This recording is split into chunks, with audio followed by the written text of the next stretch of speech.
Back in the 60s, a Pulitzer Prize-winning scientist described the problem of childhood lead poisoning as so well-defined, so neatly packaged, with both causes and cures known, that if we don't eliminate the social crime, our society deserves all the disasters it has coming. Well, we have the knowledge to redress this social crime. We know where the lead is, how people are exposed, and how it damages health. What we lack is the political will to do what should be done. Unfortunately, many policymakers consider the cost of action primarily in economic financial terms, and ignore the cost of inaction on human health and communities' livelihoods. At this point, most Americans have heard of the avoidable and abject failure of government on the local, state, federal, in fact across the board, to prevent the mass poisoning of hundreds of children and adults in Flint, Michigan. A government plan to save some money had led public officials to switch the city's water source from one of the Great Lakes to the Flint River, the past sewer of the auto industry. Flint citizens complained that their tap water was foul and discolored, but officials took no heed. I wonder why. Officials failed to act for 18 months until a local pediatrician revealed dramatically elevated lead levels in children's blood. An investigation didn't just find fault, but highlighted seeming falsification of water quality results to keep people in the dark.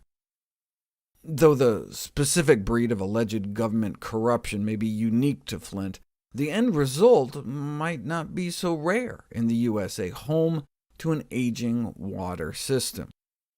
As the president of the Children's Health Fund has said, Pandora's box is now wide open. Flint may only be the tip of an enormous iceberg, potentially one of a great many icebergs. In addition to lead paint and the residual lead everywhere from leaded gasoline, lead can leach from lead pipes, solder, or fixtures. Recognized to be a health issue in the U.S., back in 1845, a year our flag only had 26 stars. Yet the use of lead in water pipes and solder was not restricted until the Safe Drinking Water Act Amendment 141 years later. Was the city you're living in built before 1986?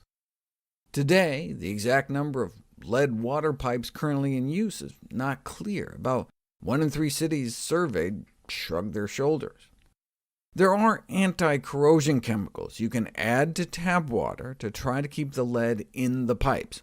Flint could have done that, but it could have cost about $100 a day. Now they only have to pay $1 billion. Let me close with a quote from the heroic pediatrician who blew the whistle, Dr. Hannah Atisha. She was asked, "What advice would you have for other physicians taking on a whistleblower role?"